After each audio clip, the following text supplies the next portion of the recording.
Hey everyone, the name is Erik Thor, and in today's video let's find out the key to intuition and what makes you an intuitive type, because it is said that your type doesn't change, leading us to think only one of two options. Either type is genetically determined or type is formed early in a kid's life for unknown environmental reasons. What I think personally is that type is genetically determined. And I am a firm believer in that type isn't the key one size fit all key to your behavior. I'm one of the few people online that are actively questioning stereotypes that say that certain types will be in certain ways. I tend to be very much against the idea of associating cultural behavior with personality type. To me, personality type has genetic variables, and what I think is the variable behind intuition is sensitivity.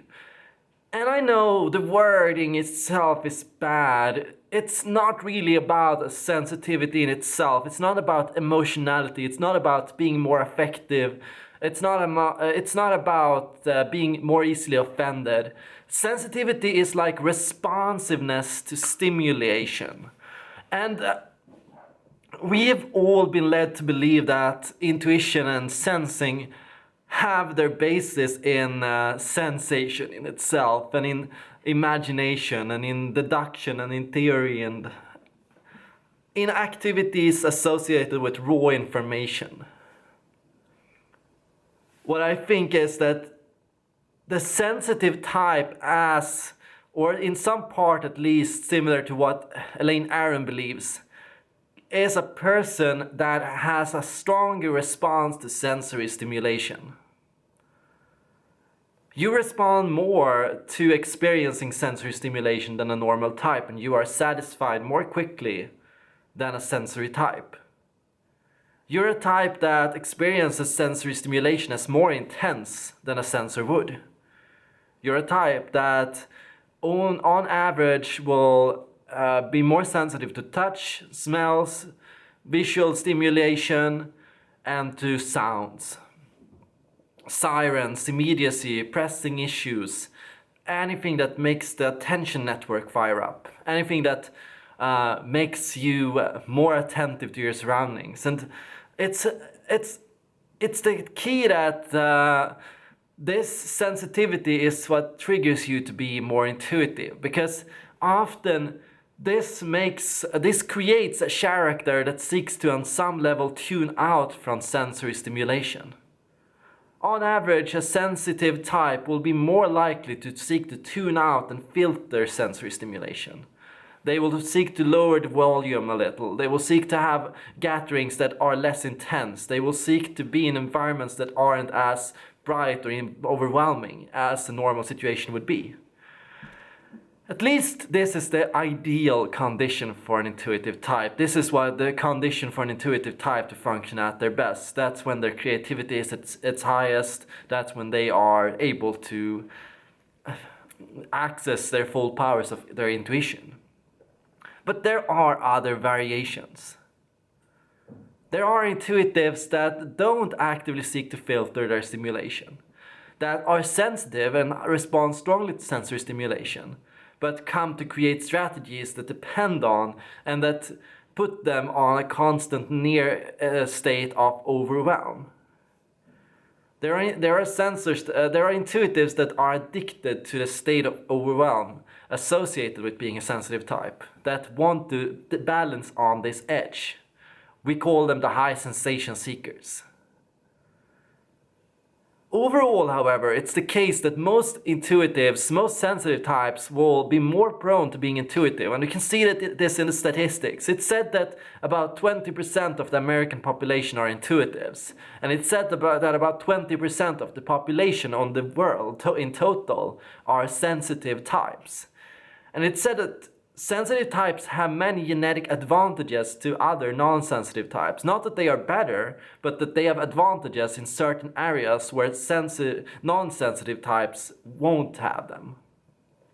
They might, for example, in nature, like even in the early days, have sought out other environments and other activities than the sensors would, creating a more diverse society where people were more balanced and well-rounded, where people engaged in different things, different levels of responsiveness, different levels of behavior. Genetic markers determine and help push us in a certain direction, but they don't actively control how we handle that push. There are people that, when pushed by their genetics, will seek to go, hey, I'm not moving. And they will try to stand still, of course, and they will try to resist this influence. And why would they do that? Of course, there are cultural reasons. I think a lot of people see their sensitivity as an inconvenience rather than as a strength. When you live in a city and where you have to work a lot and where you think and you value when you value activity and action and energy and movement and high energy and high intensity, then of course you'll find that your sensitivity is more like a handicap in that regard, because I want to be as productive as everyone else. I want to be as outgoing as everyone else. I want to be as brave as everyone else and as out there as everyone else. Well, then if you want that, of course it's possible. You can train to manage your sensitivity. You can train to become less sensitive. But I think on the average, sensitivity seems to be one of the key markers of intuition. It appears that overall intuitives are far more likely to identify as sensitive types than what sensors are, with a certain there are certain issues. First, the definition of sensitivity suggests and is kind of biased towards introverts. 80% of the sensitives are introverted types, or identify as being introverted. And there are reasons for this that are logical, that, for example, even if you are an extroverted type, you'll still experience overwhelm of something difficult, and you'll, because of this, be led towards pursuing a more introverted lifestyle. But there is also problems with how we define sensitivity that make it overlap with introversion when it shouldn't. Introversion and extroversion to me is about having a high amount of go signals in the brain. An extrovert is in approach mode, in a mode to continue moving forward, to keep pulling on the thread, to see where it leads, to keep engaging the world, to always be on the move. But the extroverted and sensitive type has the desire to move, but to also, in that state of movement, avoid overwhelm.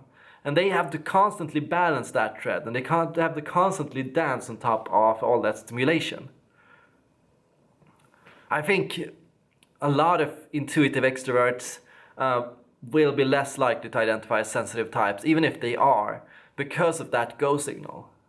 Because they are kind of receiving a contradictory signal here in the brain. First, they are in the desire to move, but then they are in the desire to avoid overwhelm and to avoid that intensity. What I think we all had to learn is that genetic markers don't decide our behavior and our response and how we choose to respond to these signals. What genetics does is it gives us that direction. It gives us that initial pull and tells us you should probably go in that direction. And then it's up to us to decide if that is the rational way to go. And genes give us a key to becoming more happy, to becoming more attentive, to getting more energy, and to feeling less overwhelmed, to feeling more balanced, to feeling more calm, to feeling more centered. Genetics is kind of like the roadmap that says, if you want to be happy and if you want to have peace in your life and if you want to feel centered and if you want to feel balanced, well, you should probably do this. But you are the pilot, of course. You can choose to ignore these signals, and I think a lot of people walk around completely ignoring these signals. And a lot of people are trained to see these signals as shameful, as bad. Oh, I don't want to leave the party already, and I don't want to be that person who doesn't go to parties and who isn't fun and loved by everyone and who is always on and always energetic. We have so many like ideas about how we should be, and we have so much in the culture around us. So we're always gonna have to balance that. We're always gonna have to decide based on both our genetic marker and both our environmental information, what's the best decision in this situation. What do I want? What do I need? And how can I be as happy as I want to be? That's all for now. I hope you enjoyed this video, and may your neurons be with you.